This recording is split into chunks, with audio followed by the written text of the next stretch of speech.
Okay, so somebody threw a question at me about what if I had anything to say about things like AI, artwork generation, and like stable diffusion and whatnot. And I figured, well, I'm going to give my hot take on it. So the thing about the stable diffusion AI stuff is you train it by giving it a whole bunch of images, and it's like images from all over the internet, and so it's like there's not exactly any consent there, right? Like they'll just scrape it off of any website, off of your DeviantArt or your Instagram or whatever it is, and so there's no consent, right? When like they don't ask you if you're okay with them taking your images and throwing it to train their data sets. I mean, there's something kind of hinky about that to begin with. And I believe there was actually a U.S. copyright law. Um, the U.S. Copyright Law Office said that if you make any art using one of these AI systems, like you can't actually copyright it, which is kind of interesting. So I guess the thing is that there's a zillion people who are using this AI software to generate artwork, and they don't want to have to deal with the disputes. So I think they're saving themselves a whole ton of effort by just saying anybody who tries to make art with this AI stuff, it's like the art pieces themselves are the copyright is basically going to be invalid. So I guess they're saving themselves a lot of trouble that way. I can understand that. Um, but in any case, this thing is basically like a really in its current form, and I'm sure it will improve. But in its current form, the thing is like a Photoshop copy paster. It goes through and it does not understand the images. Okay, like the only way in which this data is actually of any use to the system is if it is metadata tagged. So I mean, if you have something like say Danbaru, like Danbooru, like sorry. For those of you who are not men of culture, I will spell it out. All right. Danbaru. Uh, uh, right? So, for those of you who know what Danbaru is basically a whole lot of like anime style drawn artwork. Some of it is highly cultured, which is to say it's not safe for work, and it is basically has like a very elaborate amount of tagging. Like the people who tag that stuff put in a lot of effort into tagging that stuff. So the thing is that the data sets that are trained through Danbaru are actually pretty decent. Um, they're actually pretty accurate because the tags are so accurate. But these things, one of the reasons why I guess they're having a lot of trouble is that the metadata tagging is, especially out the internet, is not always that great. So the current state of affairs with a lot of this stuff is, it's still kind of in its infancy. And so when people, this is one of the reasons it kind of mashes up hands and makes like flesh monsters out of faces and stuff, is because it just, what it's doing is it does not understand, it associates. So it means that it looks through the data set of pictures, which have been thrown into there without any consent, and then they are selected based on metadata tags. It simply associates, oh, that's a face. It doesn't really even know what a face is. It just associates it with like the word face, right? And it might understand, oh, I want a dog riding a skateboard. So it understands, as much as compositing a dog, standing on top of the skateboard, but it doesn't know what a dog is. It doesn't understand that. It doesn't understand, you know, it's kind of like the T1000, right? The T1000 from Terminator 2. It's like that thing had difficulty replicating. It can't turn itself into a gun. It can't turn itself into a motorbike. It can't replicate any machines because the system does not understand. It only associates. So there's a difference between association and comprehension. Like if you wanted to make an actual mechanical object with moving parts, and you wanted to make something which had like architecture, and when you make architecture, the thing actually has to stand. It has to withstand the elements. It has to withstand small tremors and stuff. It's got to withstand a bunch of things. It has to have proper structure, right? Like there's a certain amount of like braining that is necessary to make a building that doesn't fall down in a few years. So this, and also it's like, so this is the thing, is that the AI is not as generative as you'd think it would be. It can't, it does not understand. It is merely association.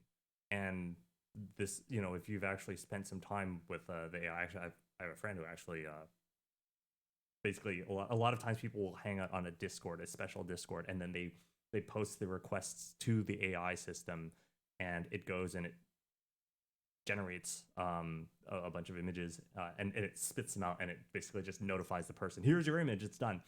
Okay, so it's like there's a lot of flesh monsters that the thing just gives back. You know, because it doesn't remember, it does not understand, it merely associates. So okay, so that is just the current state of affairs. And you know, we can talk about the moral implications of the thing being trained based on artwork that is without your consent to essentially replace you. Okay, so we, you know, those moral implications and stuff, I think there's a lot of other artists who are covering that ground very, very well. I think Zapata art, Steven Zapata, he has a very good video on the moral implications of that. I'm not going to waste time covering something which he has covered way better than I have. What I can tell you though is, you know, there was once a time where we actually would do things like long division by hand, or we would memorize multiplication tables, you know, to know like seven times 7 is 49, and you know 7 times 3 is 21, right? Why do we just know this? We just memorize it, right? But then also we would do arithmetic by hand, right? We understand the math and understand what is that operand actually doing to the numbers. So there's an understanding of the math. Now, pocket calculators, or not, nobody uses pocket calculators anymore. Now they use their cell phones to do the calculations. We're using the computers to do the calculations. The ability of people to really process what the operands are actually doing, I think it's atrophy. It's seen some atrophy over time. So this is a very important thing when it comes to actually making the artwork, is that when you hand over the job to a computer, you know, like it doesn't actually you know, it can't design, it can't know your intention. Like, I mean, you can kind of, it's like when I try to explain to people how to draw, you know, it's like words only do so much. Eventually I have to, you know, show them the picture. I have to kind of, there's a bunch of things I got to do to convey to them. And this natural language programming, as you know, as amazing as it sounds, it's like it's still really up to interpretation. And like I say, the computer never even understands it. Like a human has difficulty understanding the instructions that I give to it, that I speak, you know, when I speak it to him. So one of the great things about artwork is being able to express those things that we cannot simply use with English language. And I think that the AIs are a big, we're delegating the job of trying to articulate ourselves through our art. And like I say, if we delegate that task entirely to the AI, that ability to express ourselves and to generate our own thoughts, if we're relying on these systems, that will atrophy. Okay, and I'm not going to I'm not going to say you shouldn't or you should, right? Because you can't derive an ought from an is. But I would say, you know, if you want that, if you want your ability to express yourself and your ability to articulate your own thoughts and to be able to have your desires expressed in a solid manner, in a solid fashion, you know, if you want that to atrophy, go ahead and use the AI. And you know, why do I have all the piano crap set up over here? Well, because I recently got a new keyboard. This is just a controller, and this controller is like, yeah, we're gonna go on a segue here. So this controller is you can get different kinds of keys. You can get semi-weighted, you know, like the old one I had is like, these are spring-loaded keys. These are kind of crappy spring-loaded keys. And I tell you, when I got like these are fully weighted wooden keys. All right, and people might ask, okay, like what's the difference? What's the difference between getting a Fatar or Fatar fully weighted wooden keys versus spring-loaded keys. Well, it's kind of like the difference between a membrane keyboard, like typey typey, tappy tappy keyboard, right? It's the difference between a membrane tappy tappy keyboard versus a keyboard with like Cherry MX mechanical switches, like Cherry MX Brown mechanical switches, right? Like if you've done any gaming and you know what a good mechanical keyboard's like, or you're a boomer and you used to have Cherry MX blue switches with the clicky clicky clicky, right? Like it's a huge difference. So with the Fatar wooden keys, these things you really really feel the amount of like pressure that like you can just really feel the hits, and you can get these really really subtle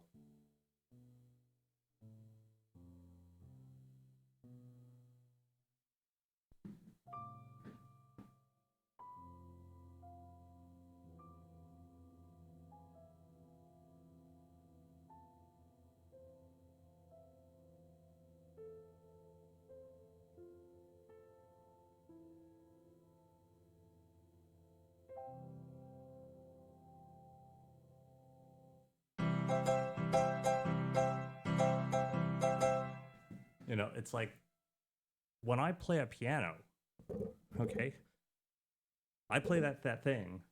There's you know there's so much feeling that comes out of it, right? Like through the performance of doing the art yourself, it feels like that's an outlet. Okay, there's an outlet somewhere inside me where it's like I get to fucking punish this punishing the keyboard, right? And I'm venting out the idea in mind, the tune, and there's a rhythm. If you've ever done like the reason I'm talking about music right now is because there is a performance aspect to it, and you really really feel it, and it's like this is what it means to really express something. Like it's most I see this most with music, with the performing arts. And again, if you're just gonna say I want a dog on a skateboard and type that stuff out, all right, you'll never know what it's like to really be able to wham out a tune, and really to be able to explore it and to feel it, and being there to actually experience that the sounds in your, it's like you're hearing an echo, and they're kind of like, okay, I think I want this note and that note, right? To be able to really muddle around and play with it, like doing it yourself means it's a wonderful experience. It's fantastic, and that's why I don't care how good the fucking system is.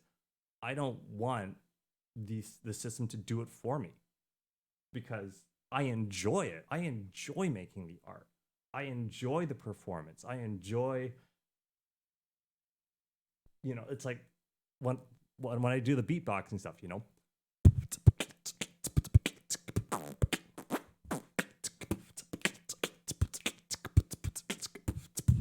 like that stuff is really enjoyable to me.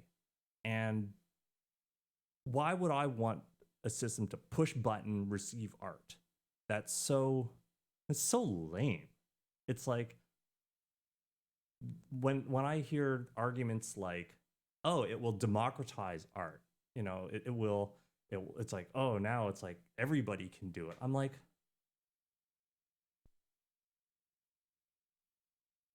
having worked on a skill to improve it and get it to the point where the art, or when I can get the rhythm to come out the way that I intend for it to come out, um, there's a tremendous feeling of fulfillment. And I mean, look, even people who play video games, right? It's like, look, if you're playing a team-based game, maybe some Battlefield or some Overwatch or Valorant or whatever the hell it is, and you pull off a clutch and you save the game, you save the match, and maybe like you saved a bunch of teammates, and you got like that. Like, do you want a button to go and just do that all for you? Because like I've known people who run like cheats and stuff in their video game. I don't understand it. I don't understand why they do it. Maybe that's That's what it is, right? It's like people who just, can't do anything themselves, who've never known the fulfillment of of achievement. You know, maybe that's what this AI crap is for. It's for people who've never known self-fulfillment, who've never put together something with their own hands and actually, felt the sense of fulfillment and accomplishment with having done something yourself. So, this AI stuff, it's fancy technology. It's pretty cool. Maybe it becomes an amazing thing later on, but I mean, if you're a human being and look, if you're a human being in a first world nation, like I look at myself and I'm not famous or anything. I'm kind of glad I'm not famous, to be honest. I got a I got a Fatara wooden keyboard. I'm so happy. Like I'm not even good at this thing, but but I love to play on it and I love to improve. And I'm like, oh, I learned this technique. Oh, and I learned that technique. I'm actually considering starting a piano channel and doing like starting all over again and doing like I did with my 10-minute drawing techniques. I'm thinking of starting that all over again. Right? Like just think. Just think. Like look not just at the big picture, but at the grand sculpture. Because this is not a two-dimensional thing that can be appreciated from one single point of view. It's a three-dimensional, four-dimensional thing that you have to appreciate over time and over space and to look at it from different directions. It's not about the big picture, it's about the grand sculpture. And it is incredible that I got to be on this planet Earth, the only place where there's any sentient life for very, very far, right? There's no other no other habitable planet, um, as far as we know of yet. In a time where there's like, I mean, I get like everything else that's not a human. You know what it's trying to do? It's trying to not starve. Basically, everything else is trying not to starve and trying not to freeze to death or whatever, right? It's like I get to be a human being in a first world nation. This is incredible. I have I don't have to, go and work and stuff. Like I live at home, right? Maybe I'm not a high status human being, but I don't have to go to work, which is incredible. I get to practice playing on the piano, and I get to discover, you know, this piano, and I just get to discover piano playing, and I got to discover artwork, and I got to discover beatboxing, and it's like I feel like I'm truly living my best life.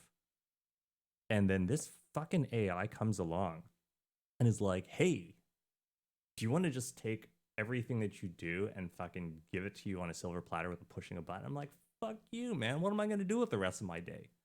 Like, that's, it's so lame. It's just so fucking lame. So, yeah, it's like as a person who already, like, I have everything I could ever need or want. And to the point where it's like, what do I do? I'm working on a video game, and I work on compute shaders, and I struggle with Unity, and I try and code things and try and I've got things so good. I'm looking for my own problems to solve, and I just like I don't need or want a thing that's gonna solve my problems for me, because what else, like, you know what did the sum total of all of this Darwinian evolution and human society coming together, and all these, all the financial institutions that have brought me to this point, like, what have they all done for me up to this point that I'm just gonna fucking decide to press a button and stop playing my part? Like, that, get out of here, get that shit out of my fucking face.